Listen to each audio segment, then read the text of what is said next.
La Bible, qui est la parole de Dieu, dans le livre d'Ecclésiaste, au chapitre 3, nous dit qu'il y a un temps pour tout, un temps pour toutes choses sous les cieux, un temps pour se taire, un temps pour parler. Et le temps est venu pour moi de parler, pour témoigner, annoncer et dénoncer, non pas dans le but de nuire à qui que ce soit, mais pour construire. Je témoigne pour réveiller, éveiller les consciences des personnes, des chrétiens, des conducteurs leaders de l'Église de Jésus-Christ. Lorsque notre étoile brille, Satan cherchera à nous faire périr, comme il a essayé pour Jésus au travers d'Hérode, dans le livre de Matthieu, du chapitre 2, versets 7 à 15. Suite à une enfance douloureuse, dont j'aurai l'occasion d'en parler selon comment le Saint-Esprit me conduira.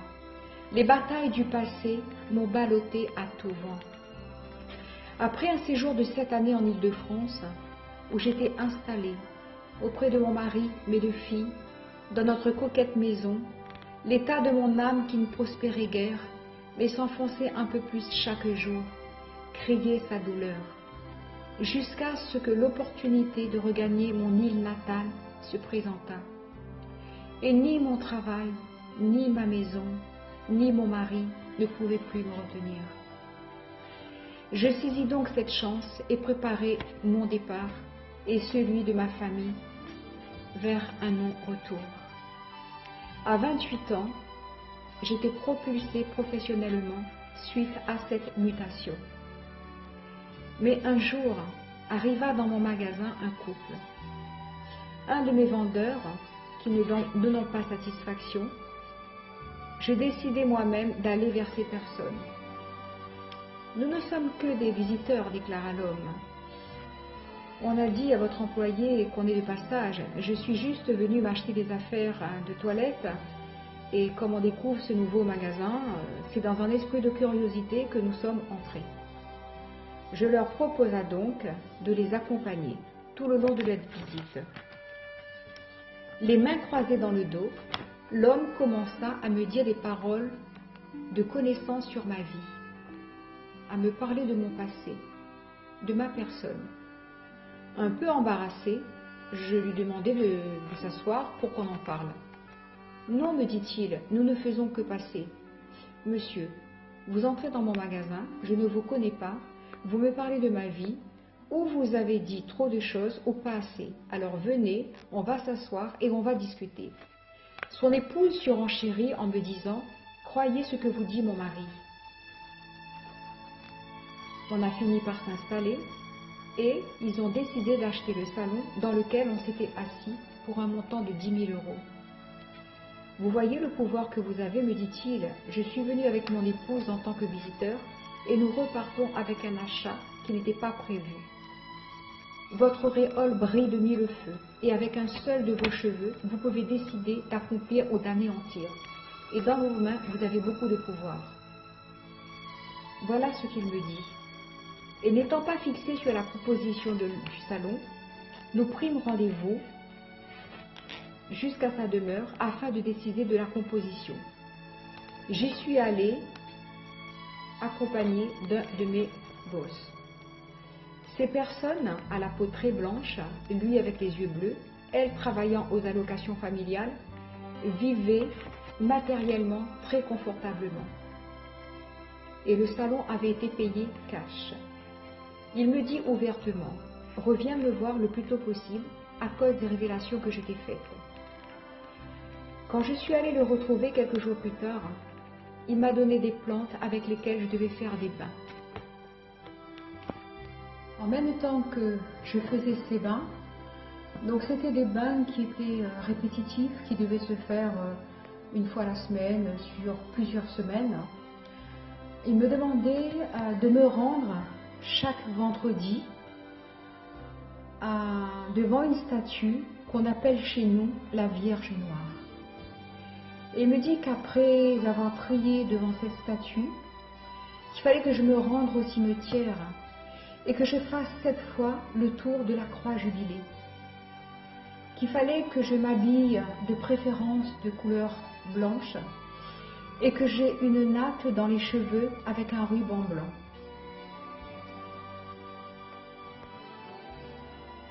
J'ai fait tout ce que cet homme m'avait dit de faire, jusqu'au jour où il m'a demandé de préparer des fruits spécifiques, des fleurs spécifiques.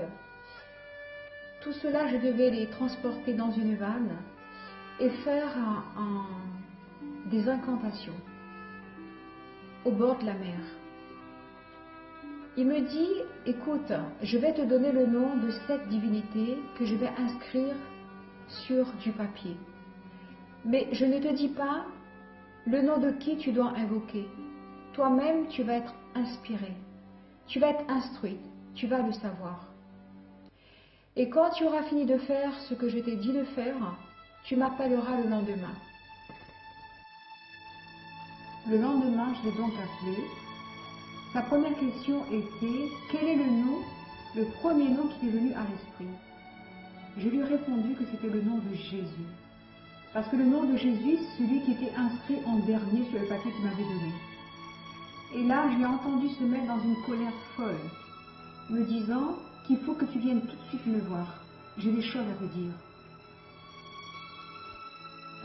Lorsque le lendemain, je suis allée à sa rencontre et qu'il m'a raconté le film de sa vie, ce fut le choc. Il me dit, j'étais un homme ordinaire, vivant normalement. Puis un jour, je suis tombée gravement malade. Ma famille m'a conduit chez un couple dans une ville pas loin d'ici, dont la femme était malade également, sur un lit d'hôpital. Et cet homme me dit, tu as un appel sur ta vie, auquel tu dois répondre si tu veux trouver la guérison. J'ai alors dit oui à cet homme. Ainsi je fus guérie et son épouse également. Je veux juste donner une petite précision. À l'heure où je vous parle, où je donne ce témoignage, je raconte cette histoire. Cela fait plus de 25 ans déjà. Donc, tout semblait aller bien pour moi. Et cela a duré quelques années. Mais aujourd'hui, je suis fatiguée. Aujourd'hui, je suis fatiguée, je n'en peux plus. Parce que je ne suis pas libre. Je ne suis pas libre parce que ce sont les esprits qui décident de ce que je dois faire et comment je dois faire. Je n'en peux plus. Je suis fatiguée. Il dit, tu vois, ma femme, ce n'est plus ma femme. Nous n'avons plus rien ensemble. D'ailleurs, nous avons pris l'engagement de nous divorcer. Mes enfants ne me parlent plus. J'ai un fils et une fille. Et ils ne me parlent plus. Ils ne m'adressent plus la parole. Ils ont des commerces et les commerces ne marchent plus.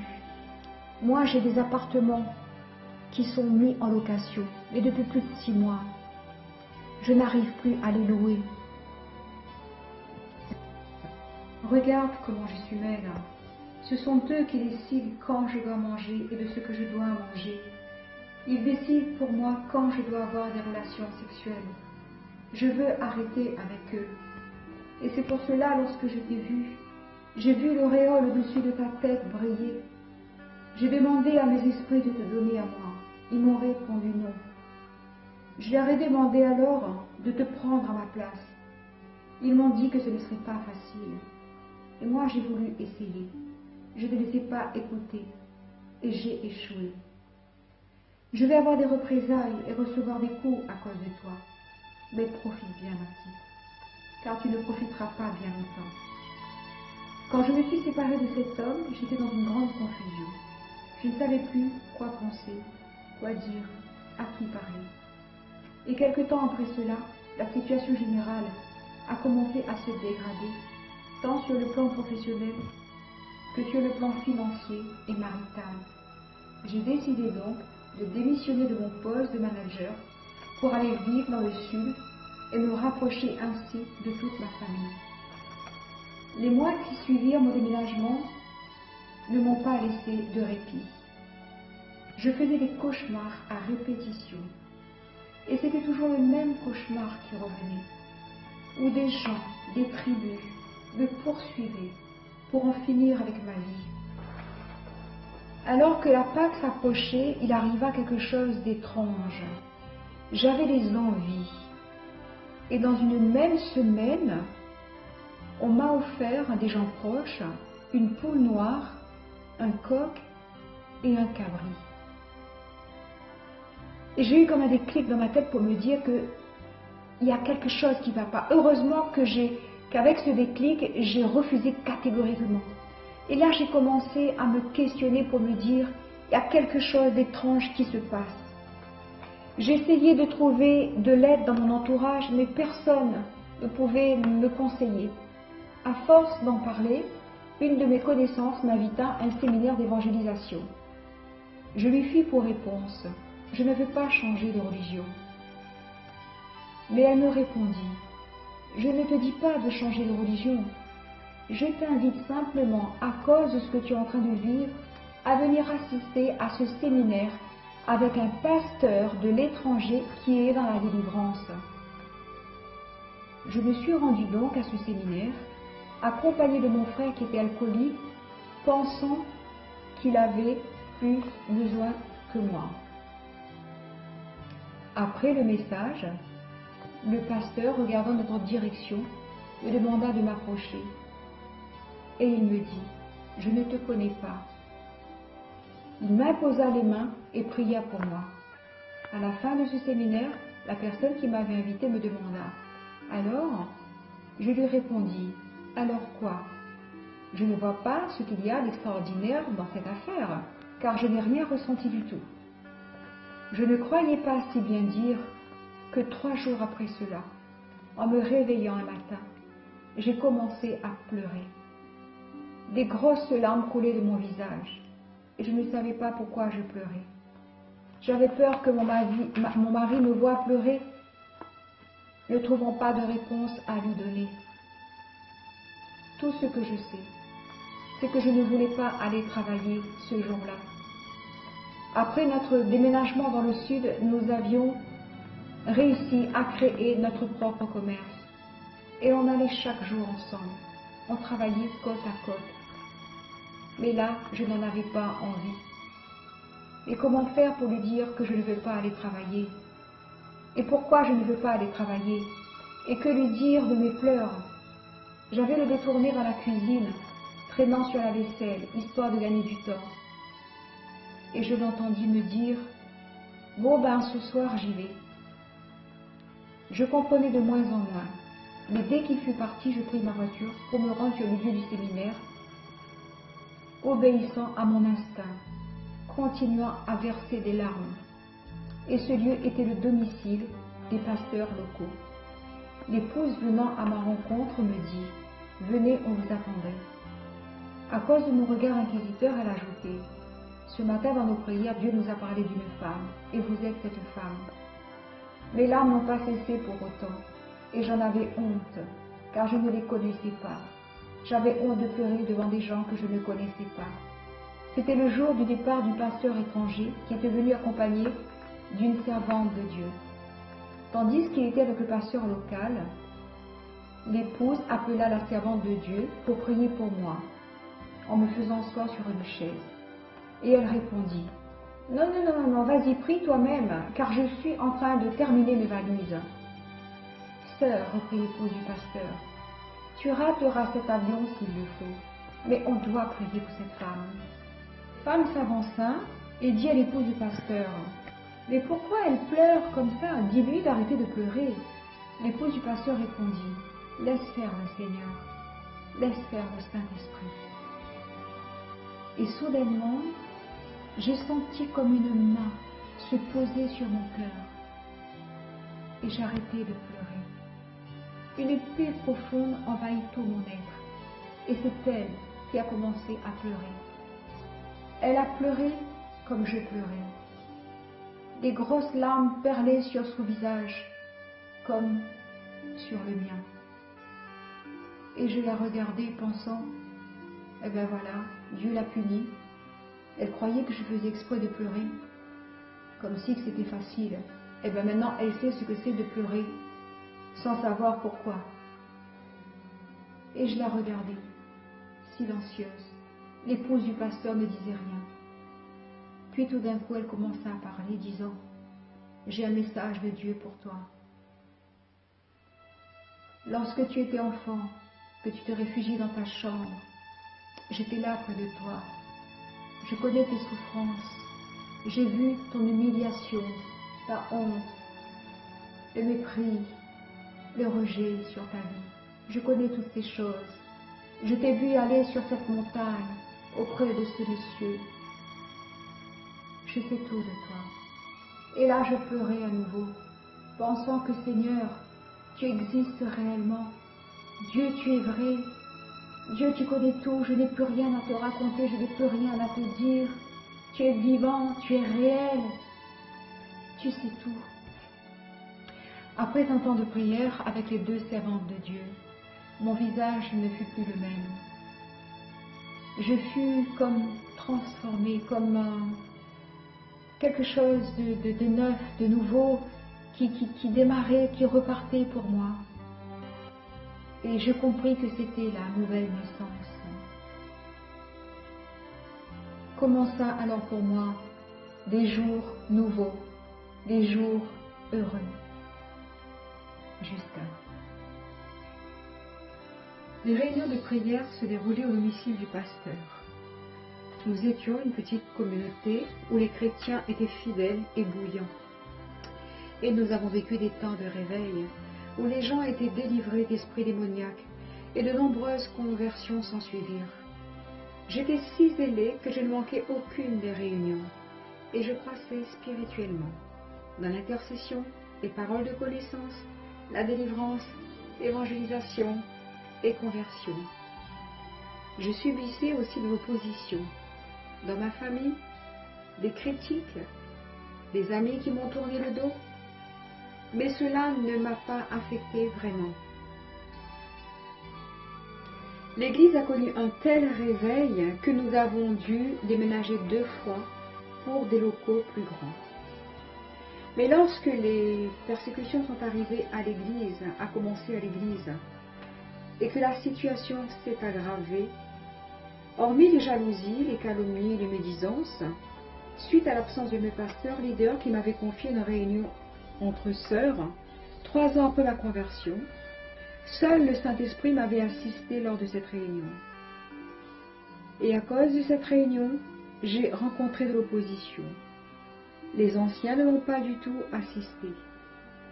Pendant la réunion, l'une des filles du pasteur avait vomi, et à leur retour, des complots se sont formés de la part des anciens contre moi. À cause de ces complots, les pasteurs leaders se sont dressés également contre moi. Ils me descendaient verbalement, publiquement. Chaque fois que je rentrais de l'église, il me fallait cacher ma tristesse et mes larmes à mon mari qui n'était pas converti.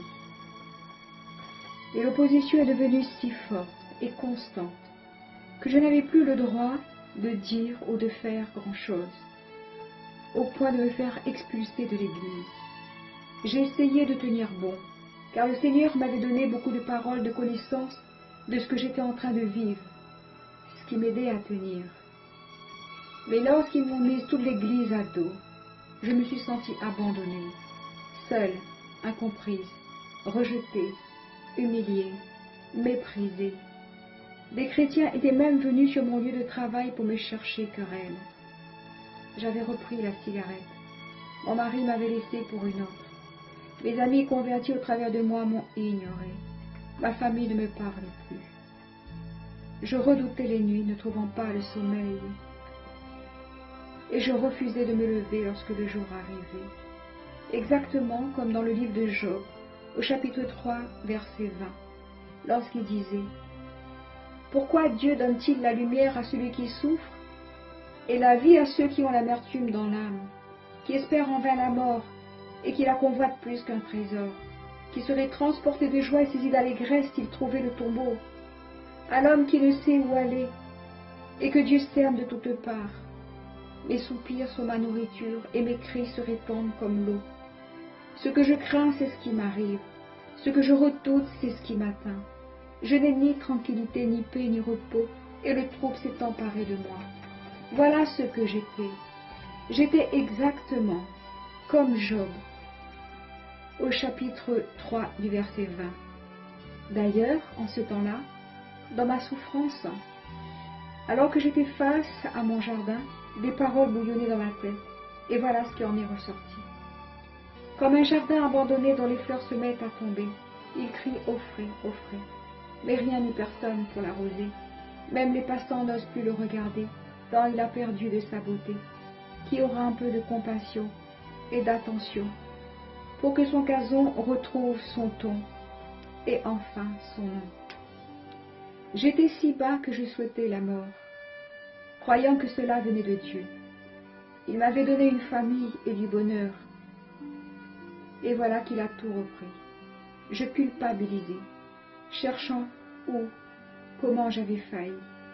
Je me parlais à moi-même, me disant que j'étais la seule à vivre ce que j'étais en train de vivre, donc je ne valais rien, que les autres étaient mieux que moi, que je méritais ce que je souffrais. J'entendais une voix chaque jour qui me répétait « Tu vois, tu ne vaux rien, tu es coupable, car cela n'est arrivé qu'à toi, tu mérites d'être exclu, car tu n'es pas comme les autres. » Tandis qu'un matin, alors que cette voix me rabâchait sans cesse les mêmes paroles, je me suis rappelé un rêve que j'avais fait la veille. Dans ce rêve, j'ai vu un homme puissant, grand, fort, et cet homme était entouré de beaucoup d'enfants. De là où il était, il pouvait voir et tout entendre. Il arborait un sourire. Et je courais vers cet homme en criant « Seigneur, Seigneur, ils en veulent à ma vie, car les mêmes cauchemars d'autrefois revenaient. » Il me répondait « Ne t'inquiète pas, je veille sur toi. »« Mais Seigneur, regarde, ils vont m'attraper, ils veulent me tuer, ils sont là, ils sont derrière moi, ils vont m'attraper, Seigneur. »« Ne t'inquiète pas, te dis-je, quand bien même ils posent la main sur toi, et ne te feront aucun mal, car je veille sur toi. » Ce fut pour moi une dualité, sur plusieurs jours, entre cette voix qui me parlait chaque matin et ce rêve, comme si ce rêve était au-dessus, il dominait. Cette voix me disait encore, ce rêve ne vient pas de Dieu, car tu n'en es pas digne. Mais le rêve était plus fort que la voix, le rêve dominait la voix, et je m'y suis accrochée fortement, croyant que Dieu était à mes côtés, avec moi.